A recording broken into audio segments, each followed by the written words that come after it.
हनुमान जी कैसे हो गए? 100 योजन के नहीं हुए, 200 के नहीं हुए, कितने हो गए? अति लघु, अति लघु।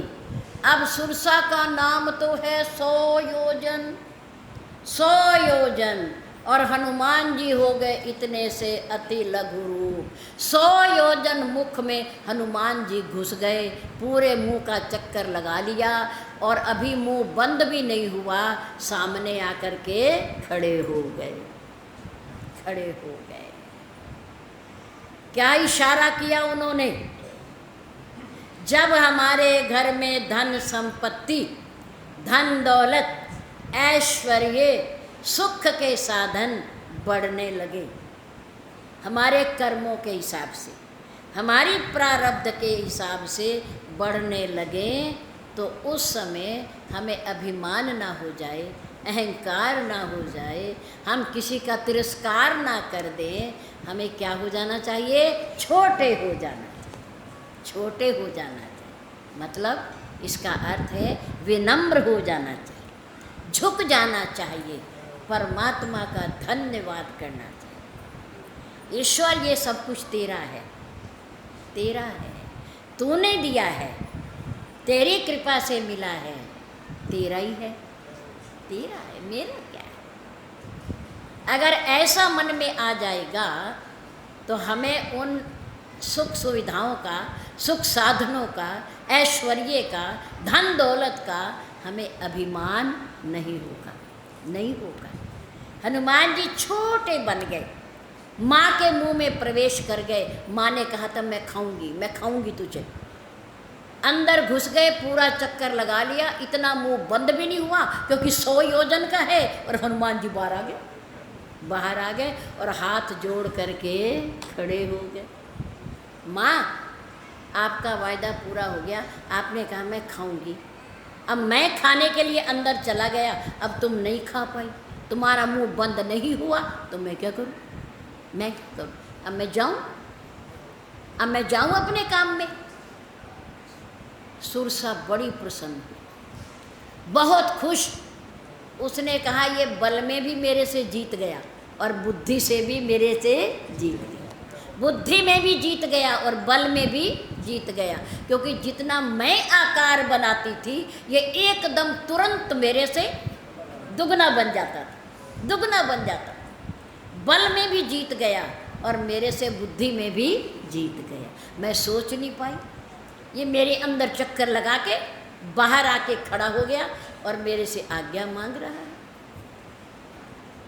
माँ ने कहा जा, मेरा आशीर्वाद है, राम काज सब करी हूँ। राम के जितने काम है, सिर्फ सीता जी की खोज ही नहीं, जितने भी राम के कार्य होंगे सब तू ही करेगा, सब तू ही करेगा, ये मेरा आशीर्वाद है। क्योंकि तेरे पास बल के साथ साथ बुद्धि भी है, बल के साथ साथ बुद्धि भी है, बुद्धि का भी होना बहुत ज़रूरी है। अब राम जी के पास बल है, राम जी के पास एक धनुष है जिससे मेरे राम सारे काम करते हैं, जिससे ताड़का को मारा और जिससे सुबाहु को मारा, जिस बाण से मारीच को मारा आगे जाकर पंचवटी में, जिस बाण से रावण को मारा, जिस बाण से बाली को मारा, एक ही बाण है। क्योंकि मेरे राम के पास बल है, बल है। और मेरे राम के पास शक्ति थी समुद्र को सुखाने की। जो बाद में अग्नि बाण उठाया वो पहले भी उठा सकते थे, सुखा देते, पर नहीं। मेरे प्रभु ने कहा पहले ही बिना कारण किसी के ऊपर बल का प्रयोग नहीं करना चाहिए। भले ही बल है, शक्ति है, पर बिना सोचे समझे किसी के ऊपर अपने बल का हथियार नहीं उठाना चाहिए। इसलिए मेरे राम ने सबसे पहले समुद्र से प्रार्थना की। क्या की? समुद्र से प्रार्थना। और कितने दिन तक? 3 दिन तक। कितने दिन तक? 3 दिन। 3 दिन के बाद भी जब समुद्र ने रास्ता नहीं दिया तो मेरे राम उठ करके खड़े हो गए कि ये मानने वाला नहीं है, प्रार्थना से मानने वाला नहीं है। ये जड़ है, जड़ है, मूर्ख है ये, इसका स्वभाव मूर्ख है, जड़ है ये। इसने मेरी प्रार्थना को नहीं माना। राम खड़े हो गए और कहा लक्ष्मण से चलो, अब हम बल का प्रयोग करेंगे, अब हम बल का प्रयोग करेंगे, मेरा बाण लाओ उठाकर। लक्ष्मण जी बड़े खुश हो गए। क्यों? क्योंकि वो पहले ही कह रहे थे, पहले ही कह रहे थे प्रभु ना करो प्रार्थना, ना इसके आगे हाथ जोड़ो, हम क्षत्रिय हैं, हमारी भुजाओं में बल है, बाण उठाओ और इसे सुखा दो। आपके पास तो ताकत बल है आपके पास। पर मेरे राम ने पहले बल का प्रयोग नहीं, पहले समझाओ। साम नीति, दंड नीति का प्रयोग बाद में करो, पहले क्या करो? साम नीति, पहले उसे समझाओ, पहले बात करो उससे, पहले प्रार्थना करो, अनुनय विनय करो, अगर हमारे से बड़े हैं तो, और छोटे हैं तो उन्हें समझाने का प्रयास करो। बल का प्रयोग बाद में, पहले नहीं। मेरे राम ने कहा देखो हमने बुद्धि का प्रयोग किया, हमने इसे समझाना चाहा, ये नहीं समझा, हमारी बात नहीं मानी, अब हम बल का प्रयोग करेंगे, तुम लाओ। बाण उठा करके लाए, मेरे राम ने धनुष उठाया, जैसे ही धनुष के ऊपर बाण संधान किया, वो अग्निबाण था। क्या था वो? अग्निबाण। समुद्र के जल के अंदर क्या उठने लगी? आग की लपटें, पानी में आग लग गई, पानी में आग लग गई। अभी छोड़ा नहीं, अभी धनुष छोड़ा नहीं। कितनी बड़ी शक्ति है सनातन धर्म के अंदर, और उस समय विज्ञान के अंदर कितनी ताकत है। अभी मेरे राम ने बाण छोड़ा नहीं, संधान किया है, धनुष पर चढ़ाया है उसे, और पानी में आग की लपटें उठ रही हैं। और लपटें नहीं उठ रही, अंदर रहने वाले जीव जंतु जलचर सब जलने लग गए, सब जलने लग गए। अब समुद्र ने सोचा, अब राम नहीं सोच रहे, क्योंकि उसे समझा लिया, उससे बात कर ली, प्रार्थना कर ली, उसने रास्ता नहीं दिया। अब राम नहीं सोच रहे, अब समुद्र सोच रहा है। क्या सोच रहा है? कि अगर इन्होंने अग्नि बाण से मुझे सुखा दिया तो हमेशा हमेशा के लिए मेरा अस्तित्व ही खत्म हो जाएगा, मैं खत्म हो जाऊंगा। आगे से मेरे में ना जल रहेगा, ना मेरी महिमा रहेगी, मैं खत्म हो जाऊंगा। और इतनी दुनिया भर की नदियां नाले मेरे में आकर आश्रय लेते हैं, उन्हें आश्रय कौन देगा? उन्हें कौन संभालेगा? और मेरे अंदर रहने वाले जीव हत्या हो रही है, जीव जंतु जल रहे, वो मेरे सहारे हैं, उनका जीवन। अब उसने अपनी बुद्धि लड़ाई, प्रार्थना नहीं सुनी, अब बुद्धि से काम ले रहा है वो। सोने हीरे ज्वारात का थाल भर करके, ब्राह्मण का रूप बना करके वो जल के ऊपर आ गया। कहाँ आ गया? जल के ऊपर आ गया। और भगवान से कहा प्रभु बचाओ बचाओ, मेरी रक्षा करो, मेरी रक्षा। राम प्रसन्न हो गए, चलो आया तो आया तो, गलती का एहसास हुआ तो मेरे राम के पास बल था, लेकिन मेरे राम ने बल का प्रयोग नहीं किया, क्योंकि वो संघर्ष का कारण है, वो लड़ाई का कारण है, वो लड़ाता है किसी को आपस में। लेकिन बुद्धि जीतना सिखाती है कि किसी से कैसे जीतते हैं। मेरे राम चाहते तो कितनी देर लगती है बाण छोड़ने में, चढ़ाया हुआ तो था ही धनुष पर, कितनी देर लगती है, छोड़ देते। पर प्रतीक्षा की उन्होंने कि अगर अब भी समझ जाए समुद्र, अब भी रास्ते पर आ जाए, विचार कर ले तो काम बन जाएगा, बन जाएगा। समुद्र ने कहा प्रभु माफ़ करना, मैं तो जड़ हूँ, मैं तो मूर्ख हूँ प्रभु, मैं आपकी प्रार्थना नहीं सुनी, मैंने आपको रास्ता नहीं दिया, पर इसमें मेरा कोई दोष नहीं है। प्रभु ने कहा दोष? मैं 3 दिन से प्रार्थना कर रहा तेरे आगे, गिड़गिड़ा रहा हूँ, तूने क्यों नहीं सुनी? समुद्र ने कहा प्रभु सुनी तो है, पर आप जो काम मेरे से कराना चाह रहे थे ना, वो प्रकृति के विरुद्ध है, वो प्रकृति के नियम के विरुद्ध है। कि आपने मेरे से प्रार्थना की कि तुम हमें जाने का रास्ता दे दो, तुम सूख जाओ। ऐसे तो प्रभु आपकी तरह और महापुरुष भी, और ज्ञानी, और तपस्वी, और अवतार भी आएंगे और मेरे से प्रार्थना करेंगे, मुझे सूखना पड़ेगा। अब ये तमाशा कब तक चलता रहेगा? प्रभु ऐसे नहीं। आपका नाम है मर्यादा पुरुषोत्तम। आप मर्यादा बनाने आए हो, तोड़ने नहीं आए हो। आप धर्म की स्थापना करने आए हो, एक से दूसरे समुदाय को जोड़ने आए हो, एक नगर से दूसरे नगर को जोड़ने आए हो। प्रभु तोड़ने नहीं आए, आप मिलाने आए हो, मिलाने आए हो। प्रभु ने कहा तो कैसे? इतना तेरा विस्तार है, इतनी तेरी गहराई है, तो कैसे पार जाएंगे हम? कोई तरीका बता दो। समुद्र ने कहा प्रभु तरीका है एक। क्या? कि नदियों के दो किनारों को जोड़ने के लिए क्या किया जाता है? पुल बनाया। समुद्र के दोनों किनारों पर बसे हुए नगरों को, देशों को मिलाने के लिए क्या करना पड़ेगा? पुल बनाना पड़ेगा। आप पुल बनाइए। प्रभु ने कहा पुल? मेरे पास तो ऐसा कोई साधन है ही नहीं, ना सीमेंट है, ना रेत है, ना पत्थर है, ना इंजीनियर है, मैं बनाऊं कैसे? पांडवी सेना है मेरे साथ तो, और हम दो भाई, मैं और लक्ष्मण, हम क्या कर सकते हैं? इतना बड़ा समुद्र 400 कोस का, कैसे पुल बनेगा? समुद्र ने कहा प्रभु वो मैं बताता हूँ, आप पुल बनाओ, पर युक्ति मैं बताता हूँ। क्या? कि आपकी सेना में 2 इंजीनियर हैं, विश्वकर्मा के बेटे, विश्वकर्मा के बेटे। आपकी सेना में 2 बहुत बड़े इंजीनियर हैं। उन्हें महान पुरुषों का आशीर्वाद है कि वो जिस भी वस्तु को स्पर्श करके जल में डालेंगे वो तैरती रहेगी, वो डूबेगी नहीं, कितनी भारी से भारी हो। आप उनसे काम लो ना। बंदर आपके पास बहुत है, सेना आपके पास बहुत है, पत्थर ला देंगे ये। वो पत्थर लाते रहें, ये पकड़ते रहें, समुद्र में डालते रहें, तो समुद्र में पत्थर तैरते रहेंगे। इस तरह एक पुल बन जाएगा, पुल बन जाएगा।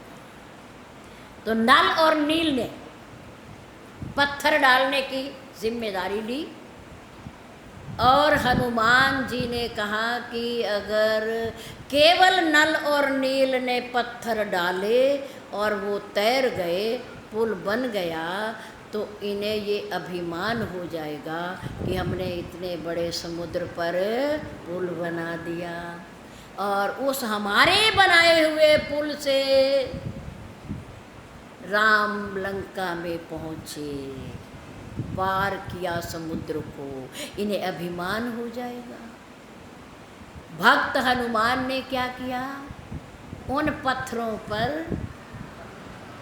भाव से पार करने वाले हर जीव को परमपिता परमात्मा राम जी का नाम लिखना शुरू कर दिया। जय श्री राम। क्योंकि हनुमान जी के हर श्वास में, हर अंग में, पूर्ण शरीर में कौन है? राम ही राम, राम ही राम है। राम के सिवा कुछ नहीं है, ना देखना है ना सुनना है, ना देखना है ना सुनना है। इसलिए उन्होंने पत्थर पर पत्थर डालने से पहले क्या किया? राम का नाम लिखा, ताकि ये संदेशा जाए कि नल और नील से पत्थर नहीं तरे, पत्थर तरे राम के नाम से, राम के नाम से पत्थर तरे। नल और नील ने नहीं तराए, राम के नाम ने तराए। कितनी सुंदर भावना है। हनुमान जी आगे बढ़े, अभी समुद्र पर चले ही थे। सुरसा के कथन अनुसार कि राम काज सब करी हूँ, तुम बल बुद्धि निधान। यहाँ पहले बल का प्रयोग, बुद्धि का बाद में प्रयोग। इसलिए सुरसा ने कहा तुम बल और बुद्धि के निधान हो। आशीष दे गई सो और हर्षी चलियो हनुमान। हनुमान जी प्रसन्न होकर के चले, उड़ने लगे, आशीर्वाद मिल गया, प्रसन्न हो गए कि शुभ संकेत है, शुभ संकेत है यात्रा का कि सर्पों की माता सुरसा माँ का आशीर्वाद मिल गया, आशीर्वाद मिल गया। अब समुद्र के ऊपर से जा ही रहे थे, समुद्र के अंदर रहने वाली राक्षसी सिंहिका प्रकट हो गई। दूसरी समस्या आ गई। सिंहिका कौन है ये? सिंहिका क्या काम है इसका? आकाश मार्ग से जाने वाले जंतु, पक्षी, उनकी केवल छाया को देखती है और पकड़ करके नीचे ले आती है और उनको अपना भोजन बना लेती है। सोई छल हनुमान कहे कीना। वही छल उसने उड़ते हुए हनुमान जी के साथ भी किया और उनकी छाया को पकड़कर उन्हें नीचे ले आए। छाया के साथ वो जीव भी आ जाता था, उसके पास ये शक्ति थी। अब हनुमान जी आ गए और वो उन्हें मुंह में डालने लगी, खाने लगी, भोजन बनाने लगी। जैसे ही अंदर हनुमान जी उसके मुख में गए, हनुमान जी ने अपनी गदा से जय श्री राम, जय श्री राम, जय, उसके मुंह के दो भाग कर दिए। क्या कर दिए? दो भाग कर दिए। बल का प्रयोग भी किया और बुद्धि का प्रयोग भी किया कि इसके मुख से कैसे निकलना है।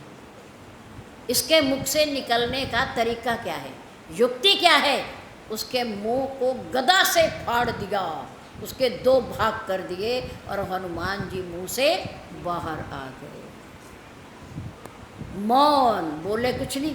सुरसा के सामने बोले पर यहाँ बोले कुछ नहीं, केवल बल का प्रयोग किया और बुद्धि का प्रयोग किया और पार चले गए। समुद्र पार कर लिया, लंका के आगे जाके मेन गेट, मेन दरवाजे के आगे जाकर के खड़े हो गए। वहाँ भी एक महिला खड़ी है। ताज्जुब की बात है, अचंभे की बात है कि हनुमान जी के मार्ग में समस्याएं बनकर के आई तीन, और तीनों ही महिला, पुरुष कोई भी नहीं, तीनों महिला। हनुमान जी के रास्ते में तीनों महिलाएं परेशानी और समस्या लेकर के आई। अब हनुमान जी ने सोचा इसका विशाल शरीर है, पहरेदार है, ये दरवाजे के आगे खड़ी है, अब इससे छिपूँ तो छिपूँ कैसे, अंदर जाऊँ कैसे? समुद्र तो पार हो गया, दो समस्या तो टल गई, दो परेशानियाँ तो टल गई, अब तीसरी खड़ी हो गई। अब उसने भी कहा कि तू मेरे से छुप करके अंदर कैसे जा रहा है? मेरी दृष्टि बहुत तेज है, मैं लंका में घुसने वाले किसी भी प्रकार के चोर को दूर से देख लेती हूँ, और तू छोटा बन के जाना चाहता है? मसक समान रूप कपि धरी। यहाँ हमारे समाज को एक संशय हो जाता है। क्या हो जाता है? इसमें लिखा गोस्वामी तुलसीदास जी ने कि मसक समान, मसक का अर्थ होता है मच्छर, मसक का अर्थ मच्छर, सूक्ष्म सा, छोटा सा। हनुमान जी ने अपना रूप बना लिया, मसक समान रूप कपि धरी। गोस्वामी तुलसीदास जी ने कपि लिखा नहीं तो लोग पता नहीं और क्या इसका अर्थ कर देते। उन्होंने कपि शब्द बीच में लिख दिया कि है बंदर, है क्या? बंदर, पर छोटा कितना बन गया? मच्छर के समान। है बंदर, कभी मत कहना, अपना धर्म है ये, उपहास मत किया करो, मजाक मत उड़ाया करो अपने धर्म का। कोई कहे हनुमान जी तो मच्छर बन के गए, कौन कहता है? शब्द लिखा है मसक समान रूप कपि धरी। बंदर ने अपना रूप कितना बना लिया? मच्छर के समान। है बंदर ही, छोटा रूप बना लिया अंदर जाने के लिए कि ये मुझे देखे ना, ये मुझे देखे ना। पर लंकनी की इतनी दृष्टि तेज कि उसने देख लिया और रोक लिया। कहाँ जा रहे हैं? मेरी नजरों से छिपके। मोर आहार लंक करी चोरा। हम पढ़ लेते हैं, उसमें कई बार लिखा रहता है, ये प्रिंटिंग प्रेस की गलती होती है। जहाँ लगी चोरा नहीं है, जहाँ में ना संसार, जहाँ में ना दुनिया, जहाँ में ना जगत नहीं। लंका की पहरेदार को पूरी दुनिया के चोरों से क्या मतलब है? क्या मतलब है भाई? रहती तो लंका में है, पहरा लंका का दे रही है, तो क्या दुनिया में ढूंढती फिरती है वो? नहीं। कहाँ के चोर को देखती है वो? कहाँ के? लंका के। लंका पढ़ा करो, जहाँ लगी ना पढ़ा करो। हमारे गुरुदेव ने बताया था हमें कि देखो देवी जी, ये जहाँ नहीं है, यहाँ क्या है? लंका। मोर आहार लंक करी चोरा। लंका में जो चोर की भांति घुसेगा, मेरी आंखों से बचना चाहेगा, बच नहीं सकता, मैं उसे खाऊंगी, मेरा भोजन है। मोर आहार लंक करी चोरा। तू चोर की भांति घुसना चाहता है? अब हनुमान जी ने कहा इसकी बुद्धि कितनी उल्टी है। ये चोर को ढूंढ रही है बाहर, चोर को ढूंढ रही है बाहर, और चोर बैठा इसके अंदर। मैं थोड़ी चोर हूं। इसकी बुद्धि नहीं है, कुबुद्धि है ये। मैं तो चोरी का पता लगाने आया हूं, सीता माँ का पता लगाने आया हूं। चोर तो रावण है, रावण। इसकी दृष्टि भी अच्छी नहीं है, इसकी बुद्धि भी अच्छी नहीं है। इसे ठीक करना पड़ेगा, ठीक करना पड़ेगा इसे, इसकी बुद्धि को। तो हनुमान जी ने क्या किया? उसके सिर पर, दिमाग पर जहाँ बुद्धि रहती है, कहाँ प्रहार किया?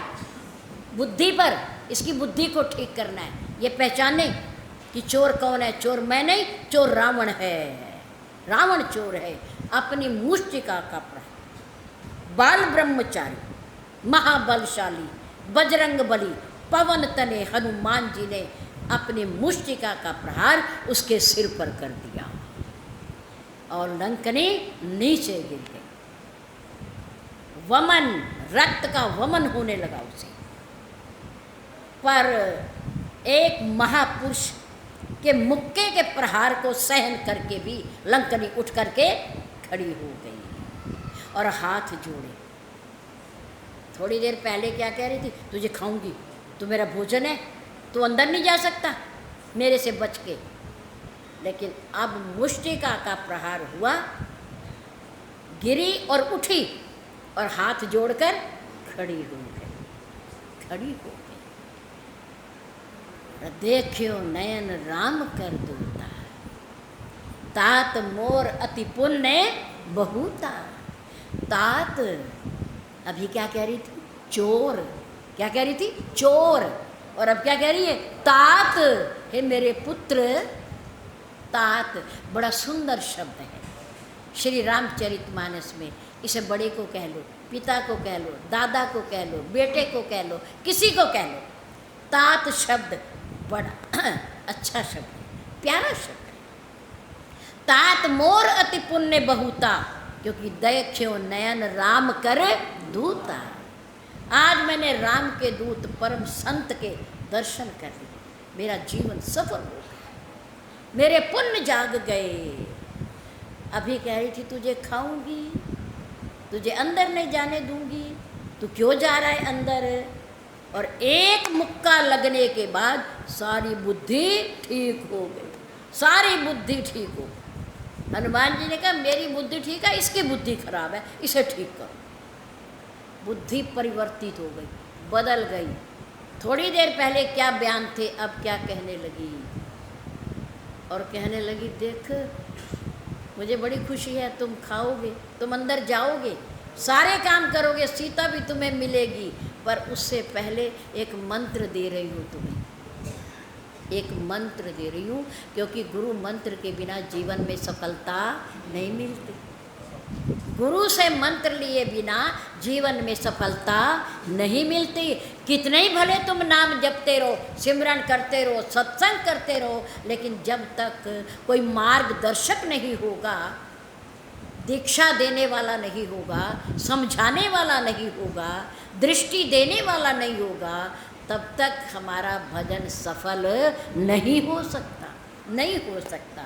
इसलिए लंकनी ने कहा बड़ा सुंदर प्रभु श्रीनगर कीजे सब काजा, प्रभु श्रीनगर कीजे सब काजा, हृदय राखी कौशलपुर राज।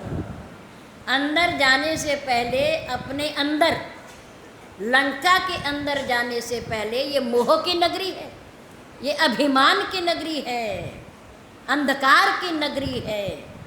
तुम प्रकाश फैलाने जा रहे हो, इसलिए सबसे पहले अपने अंदर, उसके अंदर जाने से पहले अपने अंदर प्रकाश के स्वरूप परमपिता परमात्मा को बिठा कर ले जाओ, बैठा कर ले जाओ। उनका आशीर्वाद तुम्हारे ऊपर बना रहेगा। प्रभु श्रीनगर कीजे सब काजा, हृदय राखी कौशलपुर राजा, गरल सुधा रिपो करहि मिताई, गोपद सिंधु अनल शीतलाई, गरुवे सुमेरु रेणु समताई, राम कृपा करी चित वही जा। अपने अंदर बिठाकर अपने इष्ट देव को ले जाओ, साथ अकेले ना जाओ, भटक जाओगे, भटक जाओगे। अपने इष्ट देव को अपने साथ लेकर के जाओ, उनका आशीर्वाद, उनकी कृपा तुम्हें मिलती रहेगी और तुम अपने काम में सफल होते रहोगे। इसलिए परेशानी कोई भी हो जीवन में आ जाए, घबराना नहीं। नंबर 1 मौन, चुप हो जाओ, थोड़ी देर विचार करो, सोचो उसके बारे में कि हम इससे पार कैसे जाएंगे। मौन रखो तो परेशानी काफ़ी हद तक कम हो जाएगी। नंबर 2 धैर्य रखो, जल्दबाजी ना करो, परेशान ना हो, धैर्य रखो, परमात्मा से सहायता मांगो, उनकी प्रार्थना करो, तो समाप्त हो जाएगी परेशानी। और उसके बाद परमात्मा का धन्यवाद करें तो परेशानी हमारी प्रसन्नता में बदल जाएगी। इन बातों का ध्यान रखना है। परेशानी आए तो घबराना नहीं है, क्योंकि आई है तो दूर भी वही करेगा, वही सुलझाएगा। ऐसी आस्था अपने मन में विश्वास रखना चाहिए। बहुत बहुत धन्यवाद।